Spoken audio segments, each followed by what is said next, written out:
કરું છું। આજે હું નવી રેસીપી સાથે આવી ગઈ છું। રેસીપીનું નામ છે ઘઉં બાજરી અને ચણા લોટના ઢેબરા। તો ચાલો મિત્રો, ઢેબરામાં જે સામગ્રી જોશે તેની બધી તૈયારી થઈ ગઈ છે। હું તમને ઢેબરા બનાવતા શીખવાડું। તો ચાલો યુટ્યુબ ફેમિલી, આપણે હવે ઢેબરા બનાવવાનું શરૂ કરી દઈએ। ચાલો મિત્રો, પહેલાં આપણે આ છે બાજરાનો લોટ, આ છે ઘઉંનો લોટ અને ચણાનો લોટ છે। પછી આપણે મેથી છે, એમાં થોડી ધાણા ભાજી પણ ઉમેરી દીધી છે। અને આપણે આદુ, મરચું અને લસણની પેસ્ટ કચરી બનાવી છે। અને હળદર છે, મરચું અને મીઠું અને હિંગ અને તેલ। તો ચાલો મિત્રો, ઓછી સામગ્રી અને ઓછા સમયમાં બની જાય તેવા આપણે ઢેબરા બનાવીએ। આપણે ઘઉંનો લોટ 1 બાઉલ છે, એટલો જ આપણે બાજરાનો લોટ લીધો છે, 2 સરખા।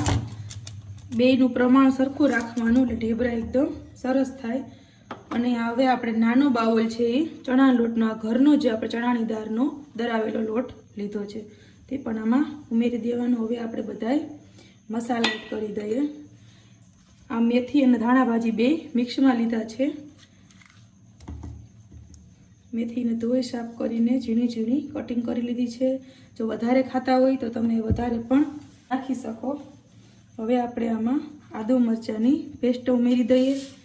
તમે વધારે ખાતા હો તો આનું પણ પ્રમાણ તમે વધારે રાખી શકો, પણ મારા બાળકો ઓછા ખાય છે એટલે મેં ઓછું પ્રમાણ લીધું છે।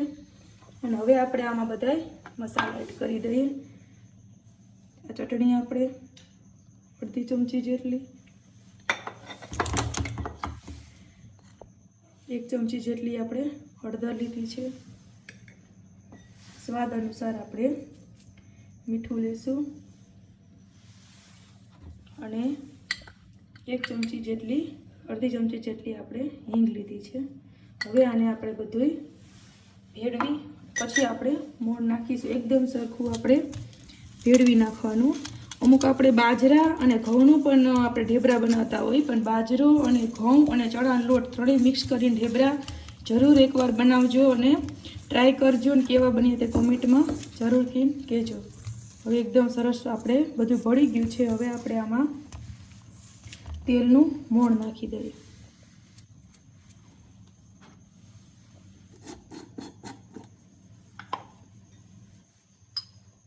તેલનું મોણનું આપણે જરાક વધારે પ્રમાણ રાખશું એટલે એકદમ ઢેબરા સરસ થાય, પોચા અને છોકરાને એકદમ સરસ ભાવે।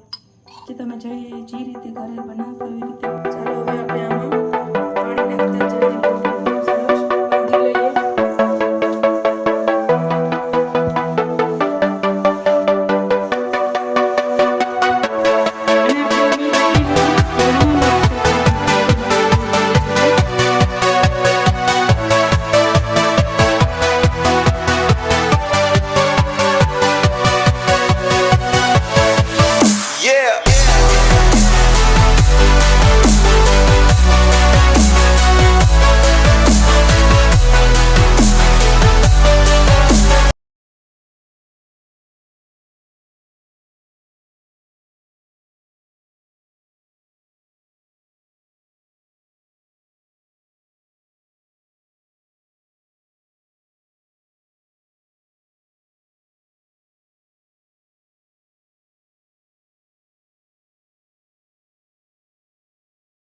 તો ચાલો મિત્રો, હવે આપણે એકદમ લોટ સરસ બંધાઈ ગયો છે। તેલ નાખીને એકદમ આપણે એકદમ મસરી લીધો છે। અને હવે આને આપણે 5 થી 6 મિનિટ સુધી રેસ્ટ આપશું ઢાંકીને, એટલે એકદમ સરસ લોટ કૂણો બની જાય।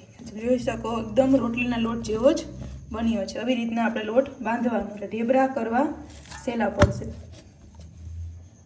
તો ચાલો મિત્રો, હવે આપણે જોઈ શકીએ છીએ આપણો એકદમ લોટ એકદમ સરસ કૂણો બની ગયો છે। અને મેં ઓછામાં ઓછો 6 થી 7 મિનિટ સુધી રહેવા દીધો છે। હવે આપણે લોટના નાના નાના લુવા લઈ અને ઢેબરું બનાવીએ। ચાલો હવે આપણે આને લોટમાં રગદોળી અને બનાવીએ। અને ગેસ ચાલુ કરીને આપણે લોઢી મૂકી દઈએ।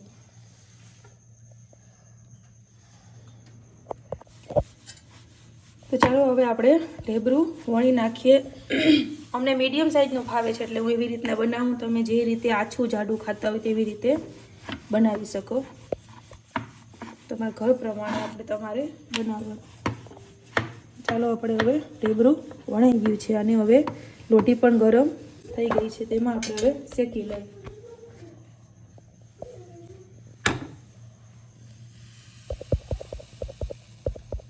ચાલો આપણે હવે એક બાજુ શેકાઈ ગયું છે આછું આછું, બીજી બાજુ શેકીએ ને આપણે તેલની લોટીમાં ફેલાવી દઈએ. ઢેબરામાં આપણે લગાવી દઈએ. હવે આપણે ઢેબરું બે બાજુથી સરખું શેકી નાખીએ.